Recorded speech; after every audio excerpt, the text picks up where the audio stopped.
All right, it is Sunday, March 28, 2021. I am Lights Camera Jackson. Welcome to LCJ Live. Hope you're doing well. Thank you so much for watching. A lot to talk about. We've got Godzilla vs. Kong coming out. We've got a new series, Pooch Perfect, with Rebel Wilson as well. And I've seen 30 minutes of the upcoming Pixar movie, Luca. So I will share my thoughts on Luca coming up as well here on LCJ Live. As always, send in your questions and your comments. We've got the weekend box office results as well. $6.7 million for Nobody. That's the new Bob Odenkirk action movie from Universal. It's Universal's first theatrical release of 2021 as we close out the first quarter of 2021. They finally get a movie in, and it is your number one movie. $6.7 million for the Bob Odenkirk film Nobody, which I'm not a huge fan of. I just think it's a copycat of a bunch of other action movies. It doesn't have any of its own originality to it whatsoever. I'm not a huge fan of Nobody, but it is making money. People want to get out to the theaters and they want to see some films. And when the drive-ins open up in a couple weeks, especially here in the Northeast, that's going to be huge. Today it's a rainy, gray, cloudy day here in upstate New York, but hey, the drive-ins are on their way. What's up, David Haynes? Thanks for being here on LCJ Live. Your number 2 movie is Disney's Raya and the Last Dragon with another $3.5 million. It is up to $28.4 million after 3.5 weeks. And then Tom and Jerry in third with another $2.5 million. It is up to $37.1 million since it debuted in theaters on February the 26th. As I wrote on Twitter just a little while ago, Peter Rabbit 2: The Runaway opened in Australia this weekend, made a couple million bucks. So the movie is complete, but Sony just didn't feel like putting it out in the U.S. In time for Easter, which is too bad because it would have crushed it at the box office. Families would have wanted to come see Peter Rabbit 2: The Runaway. It would have taken a bite out of what Raya and Tom and Jerry and the Croods have been doing. Croods in its, 18th, 19th week, something crazy like that. Still made $540,000 this weekend. It's up to $56 million, right on Tenet's tail as far as getting the total box office for the domestic crown for this pandemic period. Yeah, major mistake by Sony not putting out Peter Rabbit 2, especially considering it's done. If it wasn't done, if it needed a few more months, I understand. But waiting till July 2 at this point? Where are we all going to be July 2? Celebrating the 4th of July? I don't know. I'm not feeling those decisions. Chaos Walking, $1.2 million. It's up to $11.5. The Courier rounds out your top 5, another million. It's up to $3.5 million.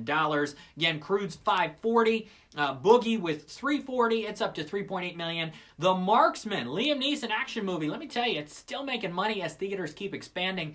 People want to see this film. Another $375,000 this weekend. It's up to $14.8 million.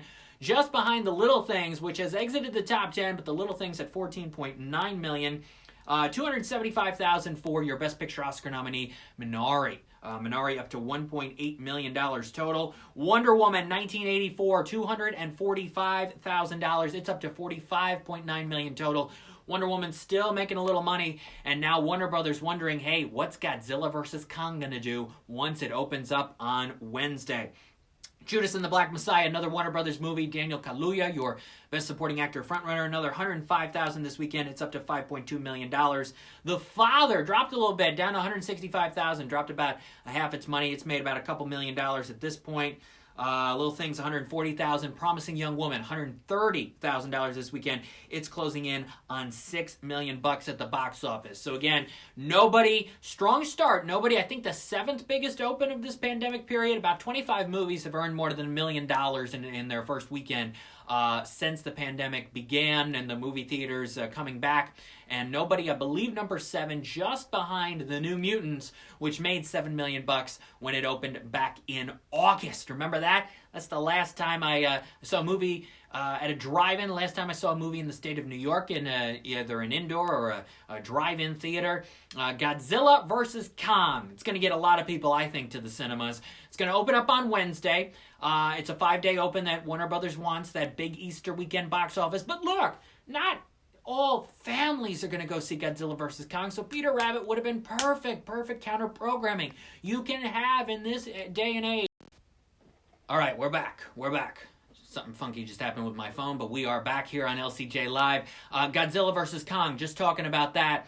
And yeah, I think it's going to do really well. Obviously, people are going to want to go see it in the theaters to experience the big nature of it, to see these blockbuster creatures on the big screen. But there are still going to be some people who watch this at home on HBO Max. So how will the numbers be? What's going to happen? What's the quality of the movie? I look forward to seeing Godzilla vs. Kong this week, and I'll let you know what I think about the movie as soon as I see it. But yeah, I was a fan of the first Godzilla movie that came out in 2014. I liked Bryan Cranston in it.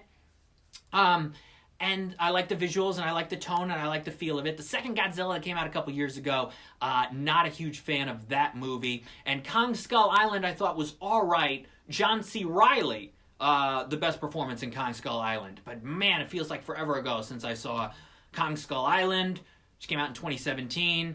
And forever ago since the last Godzilla movie, which I remember just thinking, what is this? This is just not exciting, not compelling, not entertaining, but I'm looking forward to Godzilla vs. Kong. All right, I've seen 30 minutes. Here are my peeps, by the way, because Easter is almost here, and I want to show off these peep pezzes. I like them very much. I've seen 30 minutes of Luca, which is the new Pixar animated movie, which is going to be debuting on June 18th on Disney+. They're not going to put it in theaters. Maybe they'll change their mind. I'd like to see them change their mind because families will want to go to the theaters. I really think so.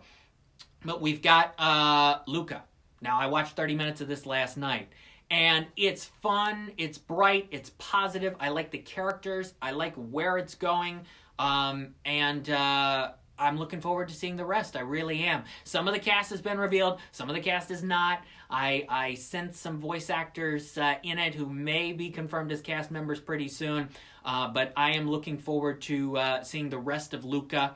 Pixar, you know, they've got a couple contenders now for animated feature at the Academy Awards this year. They've got Soul nominated. It's probably going to win. They've also got Onward.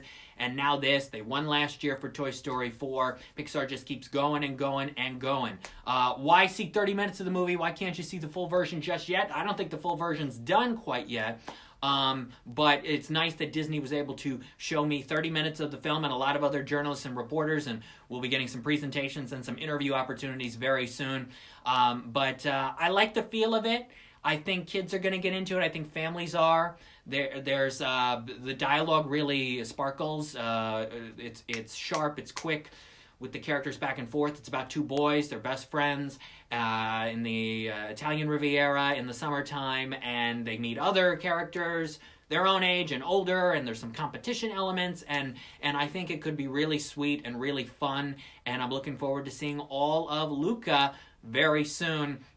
But 30 minutes so far, and it's nice. It's nice, and the look of it, the visuals, because a lot of it has to do with sea creatures and sea monsters as well, and scales and fins, and the detail work is very good, and the undersea life, which obviously Pixar and Disney have been down that path a couple of times with Finding Nemo and The Little Mermaid, and now here we are again, and so there's the sea and the land dynamic and the back and forth with all of that. So I have checked out 30 minutes of Luca. I enjoyed the 30 minutes of Luca, and I look forward to seeing more very soon.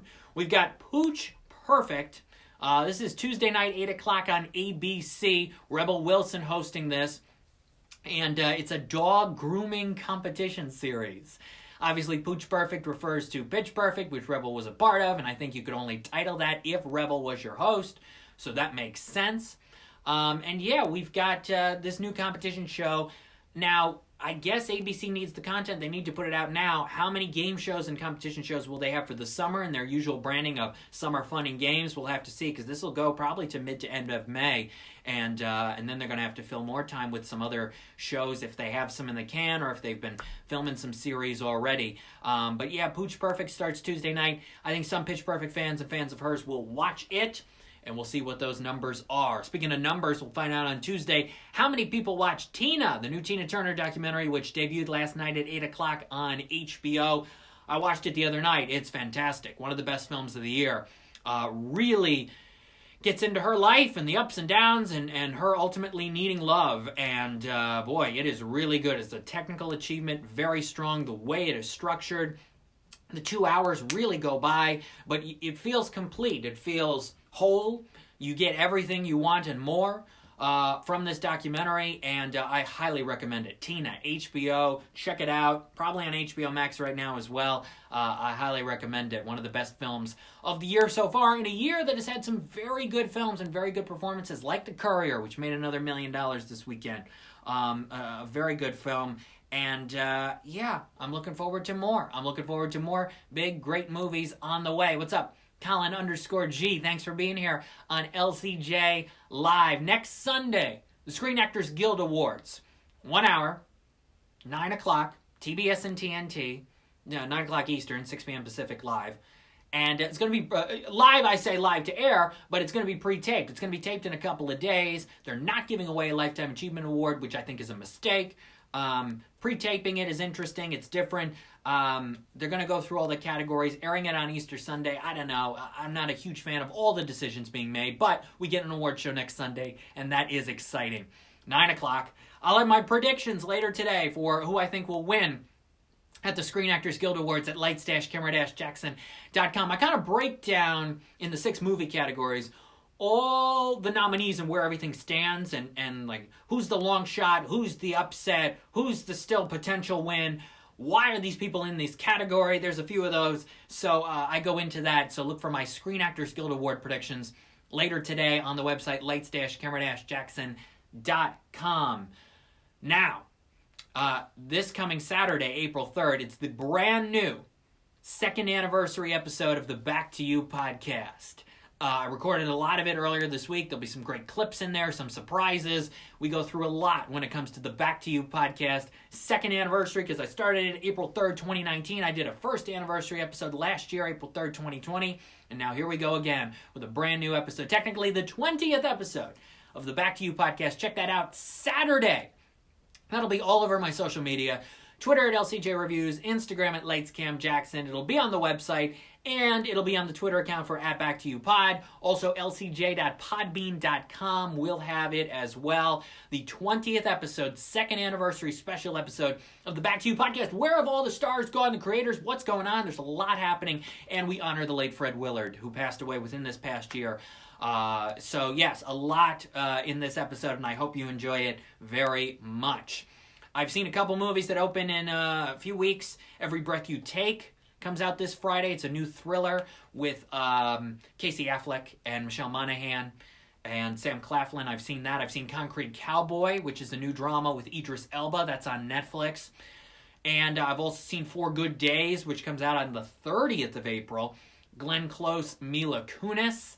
Glenn Close now, 8-time Academy Award nominee. 8 times now with this Hillbilly Elegy nomination. Will she finally win? Everybody thought last time, which was just 2 years ago, she was going to win. Then it went to Olivia Colman. Olivia Colman in this Oscar category as well for The Father. So it's a rematch-ish of sorts. I don't think Olivia Colman has a shot at winning, but I'm pulling for Glenn Close to win because she gives the best supporting actress performance of the year in Hillbilly Elegy. I'd love to see her finally win an Oscar. I think movie fans really would. Will it happen, though? Will it be Yoo Jung-yoon for Minari? Will it be Amanda Seyfried for Mank, who isn't even a SAG Awards nominee? Will it be Maria Bakalova for Borat's subsequent movie film?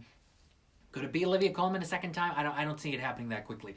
But the supporting actress race is so wide open at this point because there are legitimately 3 or 4 possibilities. And I don't think we're going to know which way it's going to go until that envelope opens. That is the most exciting race this year.